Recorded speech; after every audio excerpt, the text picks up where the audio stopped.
Star Trek game. We're going to kick it off properly. Okay. Couple of things that might be worth discussing here. I need to keep the content varied a bit, even if I end up doing live streams on Star Trek and produce stuff for for about indie. But like I said, keep an eye on that topic because I think things are going to start blowing up soon here with everything going on. Okay, well, a little something here. Keep my mouse from getting hyperactive here. A little something about Shatner. I haven't even looked at this. William Shatner talks about his mortality, the joys of life, and cherishing each day. He's in his 90s, so he knows the road is. He turns 94 next month, so he knows the road ahead is shorter than the road behind. So, hard to believe, but the original Captain James T. Kirk from Star Trek, the original series, William Shatner, will turn 94 next month. With genetics clearly in his favor, Shatner could easily pass for a man in his 60s, and he keeps the schedule of someone who clearly isn't interested in slowing down. But that doesn't mean the actor doesn't think about his mortality. In 2023, he told Variety today that he didn't have long to live. Certainly, that's not something his fans want to even think about. But Shatner's matter-of-fact way of talking about death is just part of who he is. Look at it this way: he's at an age where it's like most everyone that he's known past like 10, 15 years is probably dead. Him, George Takei, and Walter Koenig are the only survivors of the original series, main cast. There may be a few extras here and there. I think Sean Kenny, who played Lieutenant Paulin, was Captain Pike under all the makeup in Azure because he looks kind of like Jeff Hunter. And David Gerald is a few scattered people here and there were there. Like it's a very thin herd now. So you start thinking everyone around me is dropping dead. It's like you can't think sooner or later it's got to be me. So although his situation, because he revealed in one of the extras, in the original series DVDs that he has a condition where his brain produces like 5 times the normal level of dopamine. So that's why the energy is just, they discovered fairly recently, all they could Skinner. He didn't, they just thought he was hyper back in the day. But it's like this is the hormone that's like it turns to energizer bunny. Yeah. Let's see. And it's all about finding joy in the life that he has, telling Mehmet Oz that there's joy everywhere and that we should be looking for it, offering up 3 possibilities of whether it's a hot bath or a good friend or a piece of cheese. Shatner seems to radiate the joy during interviews or any time he takes to the stage. It's something we can all take from the nonagenarian. Yeah, not a word you see often. Though the actor has enjoyed good health most of his life, he was diagnosed and treated for stage 4 melanoma after finding a lump near his right ear. But he didn't reveal exactly when that health scare occurred. He got another reason to cherish each day. I think probably skin cancer. I think is what they amount to. And that's easy. Just snip it, at most your skin graft and stay out of the sun. Remember your sunscreen. Shatner has brought a lot of happiness to fans around the world, whether those who avidly watch Star Trek or those who preferred the legal drama Boston Legal, in which he starred Denny Crane, an aging law partner who loved to say his own name. Yeah, the expression for that one is I think they said he had mad cow disease. And so it was kind of a mantra so he didn't forget who he was. He was always Denny Crane. And as he continues to work, he drops some great advice to us all as he's told the story of the times about his granddaughter when he was concerned about going to cooking school in Italy. So think of your journey as a movie. You're the main character. Go have a good time. Make a great movie, he said. Shatner continues to make a great movie deserving of an Emmy Award. Well, he's already got a couple. I think I might be thinking Ray Price when he finally got a Country Music Award, but he's responsible when they finally got an Emmy for, I think it was in Boston Legal, for it's like, what took so long? It took for, and I remember how they kind of skipped over T.J. Hooker. That wasn't exactly a blip on the radio. He was on that show for a while. But it's like, where are we? Daniel. But yeah, he,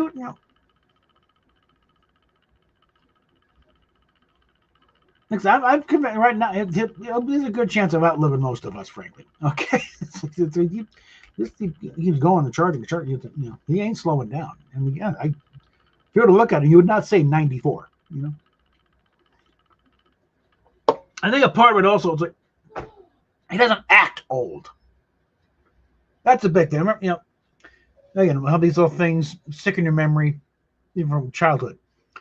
How this episode of All in the Family, and they're talking about this guy down at the loading dock, old man something or other. I call him, I don't forget the exact name. Like I'll just call him Old Man Crothers. And and Mike asked Archie, well, how old is he? 55. That's only 3 years older than you. Yeah. Well, how come he's Old Man Crothers? You're not Old Man Bunker. Because he acts old. Okay. He does those pants hanging down and thing, the baggy thing, and he shuffles around. That's what I think. Yeah. A large part of being of being perceived as old is acting it. I think that's kind of lodged in the back of my brain here. It's like, don't think of actor age. I don't want to act my age, frankly. Okay. That sucks. Okay, 60 years old now. Yeah. It's also kind of thing like a T-shirt. See, I don't know how to act my age. I've never been this old before. So I'll act the way I see fit. Thank you very fucking much. Now we got another one here,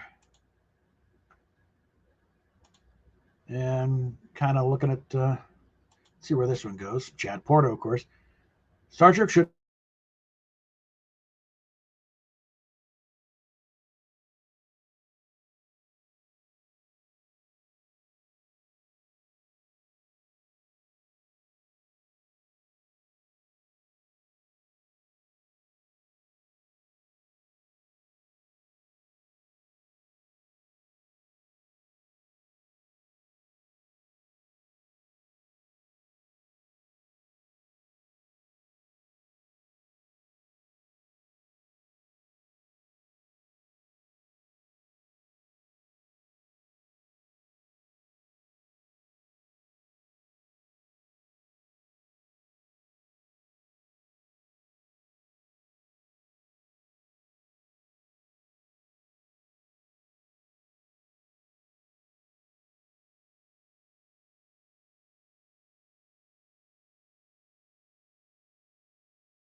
Okay, I don't know what went out, but Section 31 is not Starfleet. In fact, I'm going to, let's see if I can find.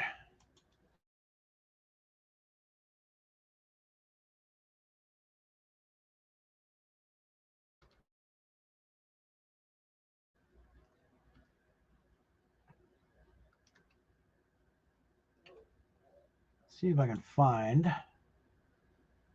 Oh, stop it.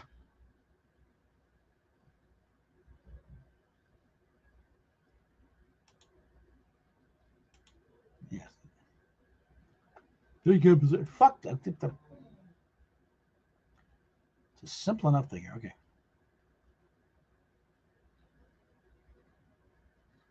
Okay, I gotta find out what episode that first showed up in here. So let's go to Memory Alpha.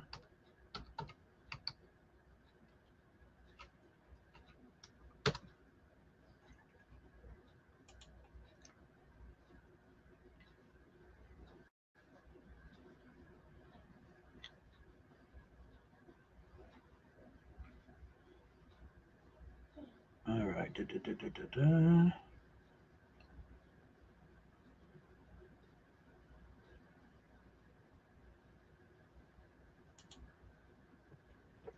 Okay, let's. This better not be the damn movie. It's the damn movie. Hold on. Get out of that. What? Not the whole damn thing.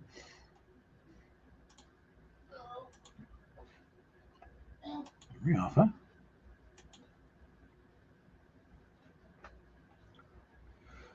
Oh Lord. Okay. Get that out of my damn way. Let's see. 24th century DS9.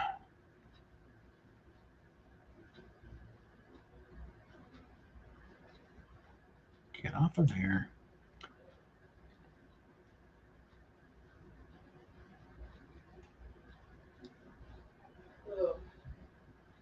All right, hold on. Let's just.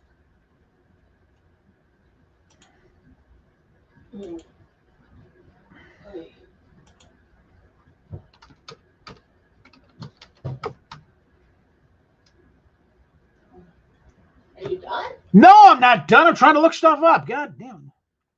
I didn't hear you say anything. I'm looking stuff up here. God.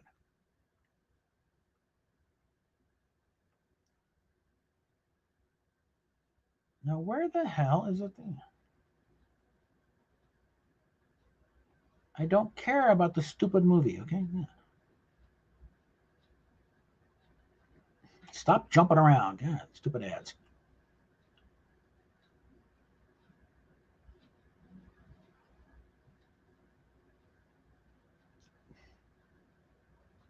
This.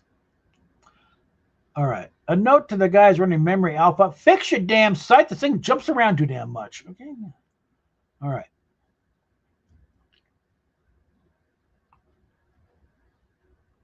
Okay. Inquisition. Was that the first one?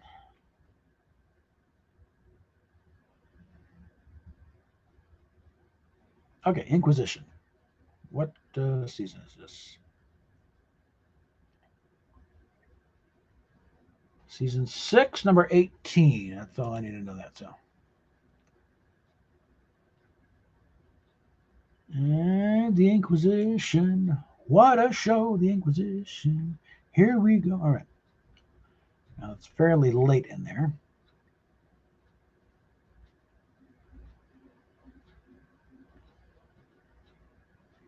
All right.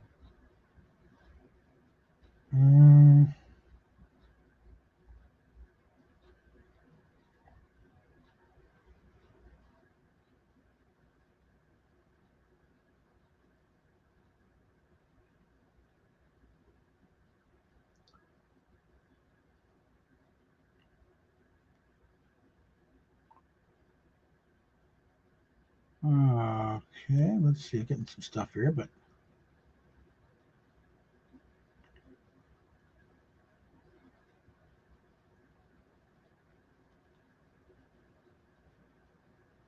somewhere in here, I got, I show what I'm looking at here.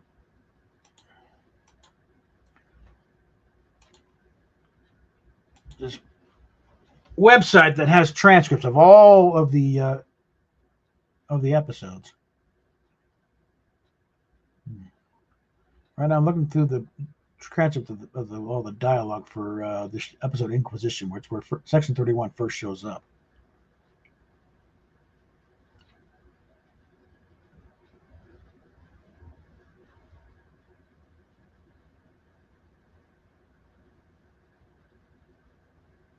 Here we go. Let's see.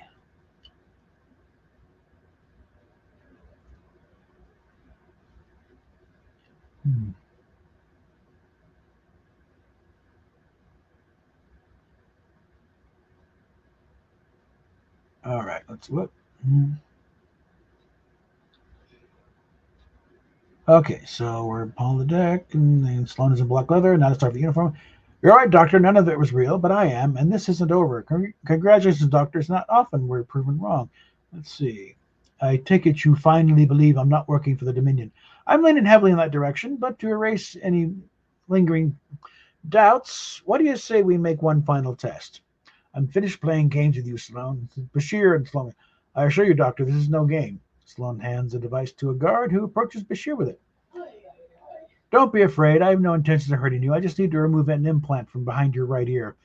I'll tell you what. Why don't you do the honors? Give it to him. Go ahead, Doctor. It's only a neurosynaptic relay. You've recorded my neuroelectric responses. That's correct. And now I'd like to check the findings in order to confirm what I already believe, that you're an innocent man. Now, either you remove the ability relay or we will. Bashir takes a clip from behind his ear. Thank you. Now, this will take a moment. Thump with the chip in the tricorder. Take your time. I don't seem to be going anywhere. I'm glad to see your sense of humor is returning. That's a very good sign. Or what? Of what? You're beginning to relax. We subject you to high levels of stress to ensure accurate test results. I'm glad to say the results are in your favor. Your loyalty to the Federation appears to be above reproach. Why do I still detect a hint of doubt in your voice? Frankly, I would have preferred to have kept you under observation a little longer. Fortunately, we didn't know about Chief O'Brien's inquiry. We would have incorporated that into your program. So you've beamed me out of my quarters into this holosuite when I was asleep. I believe we allowed you a full hour. No wonder I feel so tired. I suppose you find your subject more malleable when they have been deprived of sleep. Not a new technique, I admit, but an effective one nonetheless. So why don't you tell me who you are, who you work for? I would think it's obvious, the same people you work for, the Federation, Starfleet. You don't expect me to believe you're with Internal Affairs, do you? Oh, of course not. Internal Affairs is a competent department, but limited. So which department are you with? Let's just say I belong to another branch of Starfleet intelligence. Our official designation is Section 31. Never heard of it. We keep a low profile. Works out better that way for all concerned. And what does Section 31 do apart from kidnapping Starfleet officers? We search out and identify potential dangers of the Federation. And once identified, we deal with them. How? Quietly. So if I had been a Dominion agent, what would have happened to me? We wouldn't be standing here having this conversation. And Starfleet sanctions what you're doing? We don't submit reports or ask for approval for specific operations, if that's what you mean. We're an autonomous department. Authorized by whom? Section 31 was part of the original Starfleet Charter. But that was 200 years ago. Are you telling me you've been working on your own ever since without specific orders, accountable to nobody but yourselves? Make it sound so ominous. It is, isn't it? Because if what you say to me is true, your function is judge, jury, and execution. I think that's too much power for anyone. I admit it takes exceptional people to do what we do. People who can supplement their own ambitions to the best interest of the Federation. People like you. Me. You have all the qualifications to be a very useful member of Section 31. A few minutes ago, you were calling me a traitor, and now you want to recruit me? Well, you're intelligent, you're resourceful, you've always been fascinated by covert operations. Why else would you spend so much time in Quark's holosuites playing spy? You're serious. We're on the same team. We believe in the same principles every officer, every other Federation citizen holds dear. Yet you violate those principles as a matter of course, in order to protect them. No, I'm sorry, but the ends don't always justify the means. Really? How many lives do you suppose you've saved in your medical career? What has that got to do with anything? Hundreds? Thousands? Do you suppose that those people give a damn that you lied to get into the Starfleet Medical? I doubt it.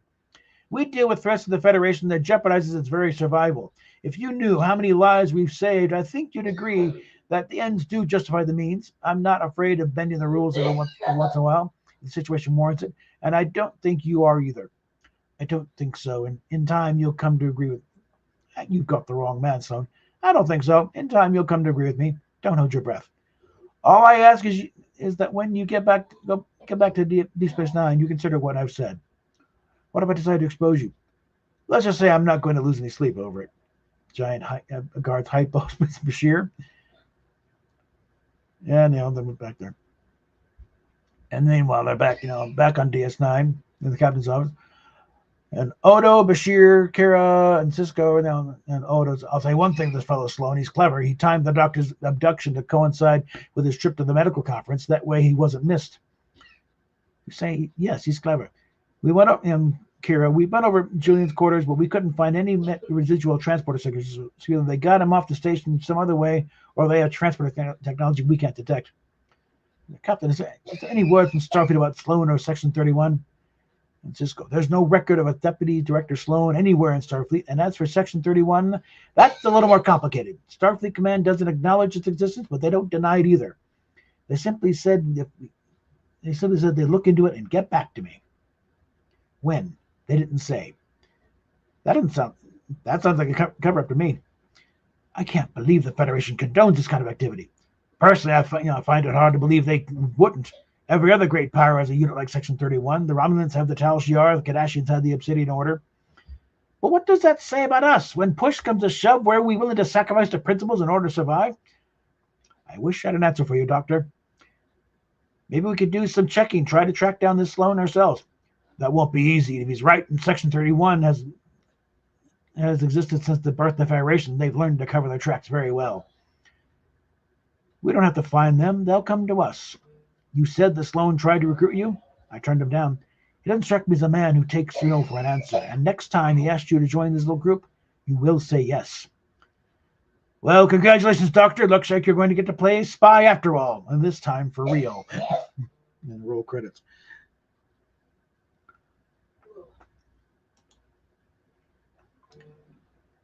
So that's the birth of Section 31 right there.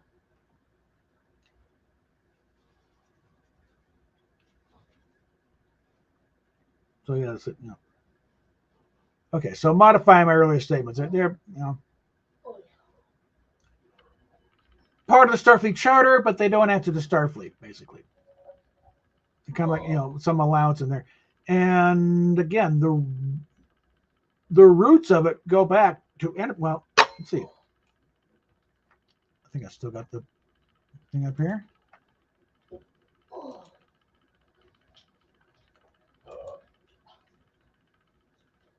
Enterprise going to be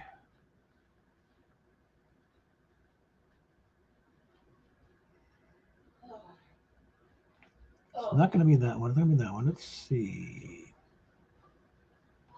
Bound, maybe? Let's see. Ow. Come on. Load you. I'd like to make sure that get the memory alpha thing back up.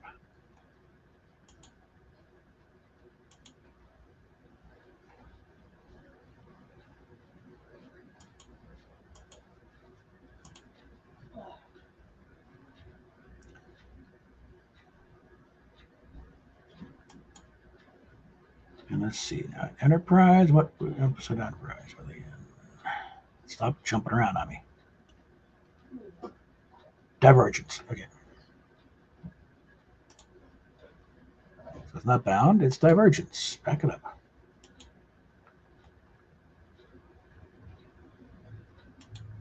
The episode before. Okay. It's like towards the very end. Archer's talking to the guy over the monitor. Let me know when you're done. I'll let you know when I'm done. God damn it.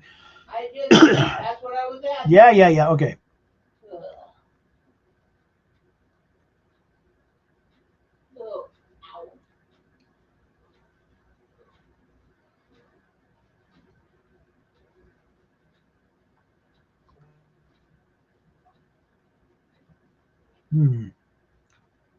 All right, I'm seeing a lot of Klingon names here.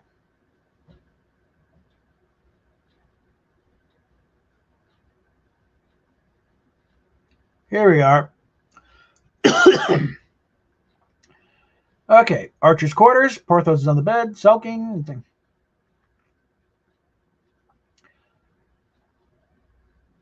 And he's talking to Porthos. I think you miss Phlox too. Maybe it's just the stash of cheese he's got in sick bay. And the monitor beeps. And hold that thought. Puts it on. And this guy Harris. Captain Archer, I'm told you have some questions for me. Where's my doctor? He's safe on a mission of great importance to Starfleet. Phlox was kidnapped. Starfleet would never authorize that. Reread the charter, Article 14, Section 31. There are a few lines that make allowances for bending the rules during times of extraordinary threat. What threat? Take your pick. Earth's got a lot of enemies. Klingons attacked my ship. Is that what we're talking about? What I want to talk about is Lieutenant Reed. He's done good work for us over the years. Don't be too hard on him. He was just following my orders. You put him in an impossible situation.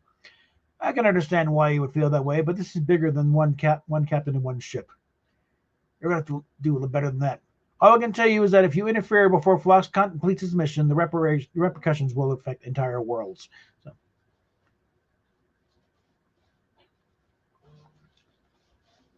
yeah, it goes beyond just, Federation Starfleet. This goes to Earth Starfleet. It said chapter, charter, Article 14, Section 31. That's what authorizes them.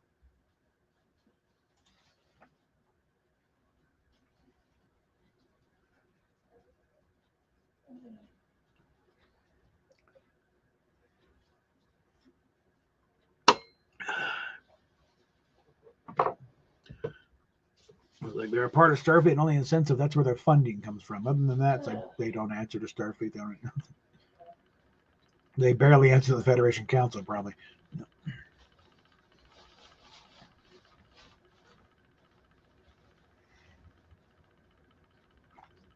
All right, so well, that's pretty much what I'm talking about here. Although, if anybody's got any questions, I'm willing to branch off here. Like I said, my little project here, building up a JJ prize, is gonna have to wait until get a couple of replacement parts because the upper half of the saucer is a little bit warped a bit.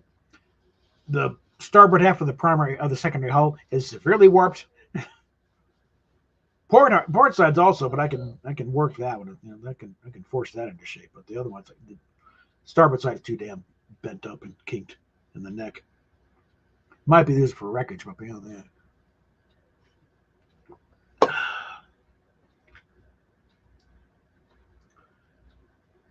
But let's see. Well, I suppose notice the thing on the bottom here. Like just personal situation here. Our rent has gone up here, so we really do need to get some support here. I think things are kicking on a bit because Patreon stuff starting to finally kick on again. That might be the difference to keep us in this place. It's just gonna be a little awkward at first here because we also got tax returns on the way that should provide a cushion if it hits in time.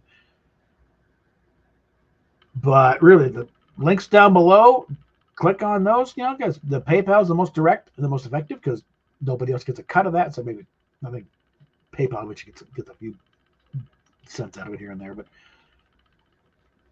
like I said, I don't push the super chat so much because YouTube takes like a third of that right off the bat, and I don't see any of that until till later in the month anyway.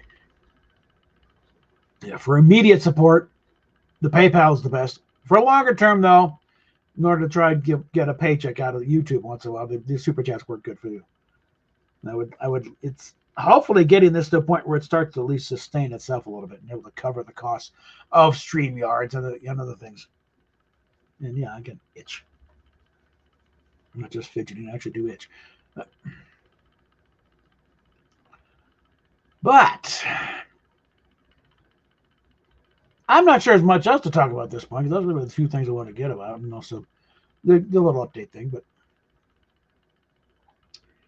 beyond that, like I said, I think I do want to think working on. Also one thing because there was there's another YouTuber, Charlotte Dobray. She does a lot of things where mainly is looking at over "Am I the Asshole?" Reddit things. And she does occasionally make a judge. She'll say, "Are you an asshole?" "No, you're not."